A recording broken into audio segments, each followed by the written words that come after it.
Hello, everybody. I'm Ramsey Assal, founder of The Landsite, and welcome to our latest Quickfire One-on-One. I'm joined today by Tom Lowe, who's a partner at Carter Jonas. Welcome, Tom. Hi, thanks for having me, Ramsey. Good to have you with us. Tom, what's your view at the moment on the current market and interest rates and its effect on the residential and commercial market? Yeah, I think at the moment we're seeing a sort of a bit of slowness in the market because of the broader issues such as interest rates, although they do seem to be potentially changing. The fluidity of the market, particularly residentially, has definitely slowed down in comparison with 12, 18 months ago. That much is clear. There's a lot of data out there which is supporting that view. We, as sort of building surveyors, get involved in the buying acquisition process when a purchaser would like to understand, what they're buying, and the level of requests for quotations for building surveys has definitely dropped off, which I think is a bit of a sign. That being said, that there is still activity in the market. The upper end of the market, I think, is still got quite a bit of activity, and there's purchase and sales that continue to take place. And I think the appetite from purchasers is slightly different in so much as the availability of money to proceed with those purchases arguably could be a little bit more limited, so that narrows down the market. But if we act for a number of wealthier clients who are able to utilize alternative means of funding the purchase, and in those cases there's still activity. On the commercial side, there is definitely some more difficulty and challenges, and I think a lot of that is in association with the performance of buildings and the occupation of buildings. We are still seeing the effects of COVID and how commercial offices are used. At Carter Jonas, we have our own policy on flexible working, and that seems to be pretty consistent with what other organizations and businesses have adopted. It's certainly not by any means what it used to be in terms of the normal office occupation and people being in the office as much as they were. So the hybrid model is here. I personally feel that it would be beneficial to sort of move to what we used to have, which is more people in the office. I don't favour the sort of more hybrid approach, just because I feel that people work more effectively together when we're able to collaborate and understand what different parts of the business are doing, and then we can latch onto opportunities a little bit better. So that's my personal opinion. I think in terms of the commercial sector, there is challenges with performance of buildings, and we're seeing that with EPCs and minimum efficiency standards, which is having a real big impact on the value of building.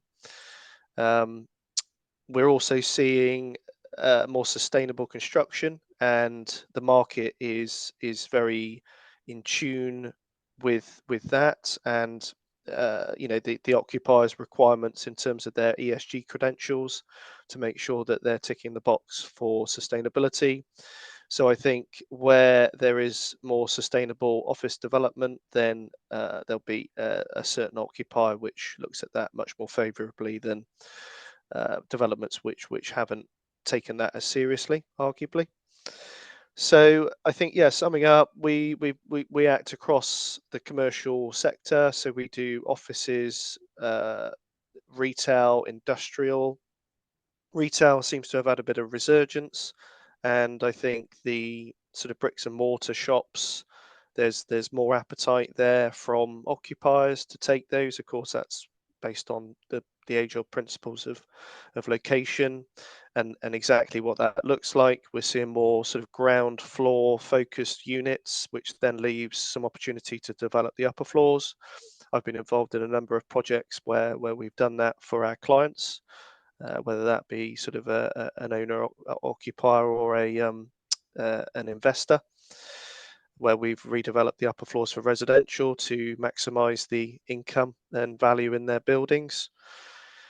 And then moving on to industrial, I think again there was a huge move to investors' attractiveness to the industrial sector because of the way that people uh, they use services more remotely. There's more parcels and internet ordering and the like. So I think that industrial has cooled off. There is more of a move to open storage sites, and Carter Jonas is quite leading on that as well. But the appetite for property is there. I think we need some stimulation in the activity of the market, essentially. Yeah, it's interesting. Yeah, thanks. So that kind of leads on to my next question: is where are the opportunities and the sort of variations that surveyors are seeing moving forward at the moment? The opportunities are likely to come from distressed owners, where they are seeing significant increases in their mortgages, which means that they may not be able to retain the property. And in doing so, they are potentially selling their properties in a market which is flat.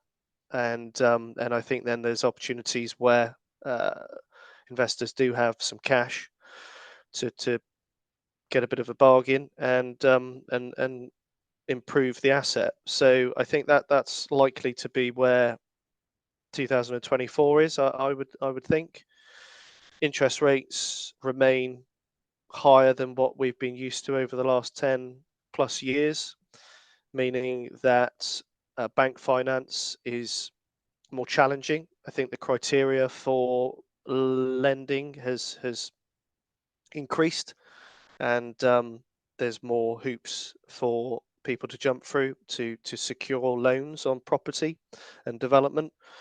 One of our key services is bank monitoring jobs and development monitoring, and that has seen a significant reduction in activity as the banks are less keen to lend on development of sites. However, more recently, we have started to see more of that trickle through, which could potentially mean that there is a more willingness for the banks to start investing or allowing funds to invest in that activity again. Yeah, I heard that I was reading recently that, and you touched on it before, that office buildings are doing quite well so long as they meet and tick all the ESG boxes, and that people are looking for quality, aren't they now? Yeah, And a lot of businesses are trying to get staff back into the office and much more, but they're looking for good locations and good ESG credentials, aren't they, on their buildings? absolutely. And there's many different sort of criteria and ways in which we can measure buildings, and often, the ones that use the more recognized ones are going to have a better profile. That being said, there's always the cost benefit analysis of carrying out these sustainable improvement works, and obviously the return on investment. So with construction costs having gone through the roof over the last, again, 12 months, if not longer, that makes it much more challenging to make these projects viable. And whilst we've sort of seen a cooling of the inflationary effects of construction cost, they're not going down, so they'll hopefully stabilize. But what is not um, tracking is then the value in the buildings, and the perceived value in rents and capital costs.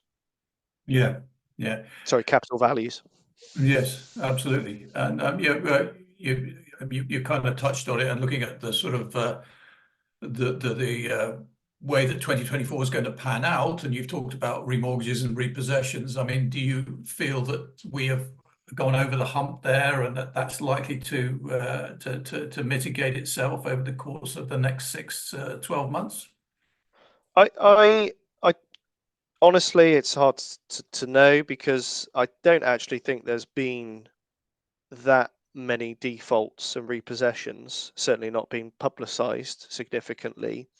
So I think the longer that this cycle goes on, I do think there's going to be some additional pain there, and there's only sort of so long you can carry on paying for, or negatively paying for assets. So I think I don't think we've probably seen the peak of the tip yet, really. Yeah, yeah, yeah. Well, and hopefully we'll see that soon, and we'll get over that hump in the hill, and things will start to improve Yeah. substantially. Um, Tom, future trends, ESH, carbon reduction, and improving EPCs. We talked a bit about ESG, and it sort of all ties in together, but how do you see the future trends with carbon reduction and EPCs from where you're sitting? We work very closely with EPC assessors to sort of try and get an understanding of what the future might hold. The government has significantly changed their position on, what their targets are, and the timescales to achieve that. Again, that's relatively unclear because it's more aimed at the residential market rather than the commercial market. So I think some more clarity is required there. That being said, we're advising clients, and clients have an appetite for making sure that whatever work they do meets those future obligations. And so that in itself requires certain levels of discussion and understanding and technical uh, competence to deliver what they need. I think we will see EPC ratings and minimum energy efficiency standards legislation only sort of become more stringent. And I think the current ratings will get adjusted to a C and then eventually B over the next 5 or 6 years up to 2030. The big sort of question is around compliance with MEES, and I think there's still a long way to go in understanding how forcefully the government will make sure that those standards are achieved. And there'll be quite a bit of case law and argument over that, because EPC compliance is aimed at landlord owners, and it would materially affect the way that tenant occupiers lease their buildings, in so much as we've got quite a big portion of the building stock which is underperforming. So in order to improve that, there's going to be significant changes to building construction, whether that's roof insulation, windows, internal lighting, insulation, and such like. And then, of course, the sort of sustainable methods of producing energy, whether that's sort of PV, photovoltaics, wind, and the like. So I think, yeah, the next, I think, period is going to be a bit associated with crystallizing what it means for the landlord and the tenant, the occupier and the owner. And I think we need that guidance, because it's so uncertain at the moment as to how that would be achieved. Brilliant. Okay. Thank you very much, Tom. Some really interesting stuff there, and it's always good for our viewers to get the view of Carter Jonas. I appreciate that. Very interesting stuff talking about on ESG and EPCs and carbon emissions as well. We're going to do another session in the coming months focusing on that. Maybe we can have another conversation with you at that point and talk and focus in on that and your views on that. But thank you very much, Tom. That's been great and appreciate it. And thank you for being with us today. yeah, it was good to chat, and very happy to speak to you again and cover off what might happen over the next few months. Great. Thank you very much, Tom. Speak to you soon. Thank you. Bye.